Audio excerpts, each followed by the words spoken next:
The CDC could soon make a huge change to COVID isolation recommendations in the United States, expecting to update its guidance to allow infected people to return to work or school if their symptoms are mild and if they've been fever-free for 24 hours.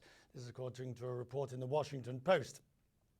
Oregon have already broken with the CDC guidelines. People who test positive there are no longer expected to isolate for a set period, and those without symptoms don't have to isolate at all. Dr. Saad Omer is an epidemiologist, former director of the Yale Institute for Global Health. He joins me from Dallas, Texas. Doctor, good to see you, sir. Do these new regulations, or potential regulations, do they make the sort of common sense that we're all doing anyway?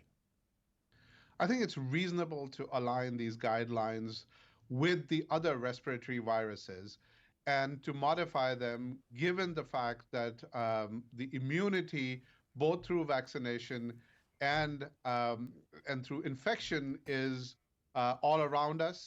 Obviously, COVID remains a significant public health problem, but because of the immunity landscape and because of the fact that it will be easier to implement these guidelines and to follow these guidelines if they're aligned with other respiratory viruses, I think this change does make sense.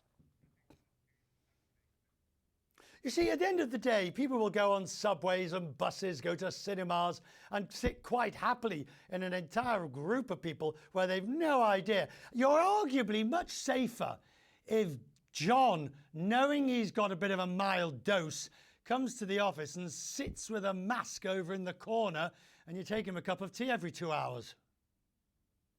Well, yeah. So one of the things they're right about is to staying home and you have symptoms, and I think companies should actually create a culture of that.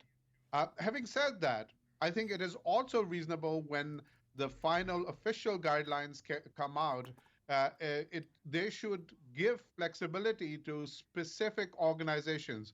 For example, healthcare facilities might want to focus a little bit more on if you will, stricter practices. Places where there's a high frequency of high-risk individuals, such as the elderly, might want to still be a little bit more conservative than these guidelines are likely to allow. So I think it has to be nuanced. It has to be part of our culture. But I think they're taking the Goldilocks approach, not too hot, not too cold, or in other countries it's called the Red Riding Hood approach. But in any case, this path does make sense with a few nuances that are important. What worries you now about COVID?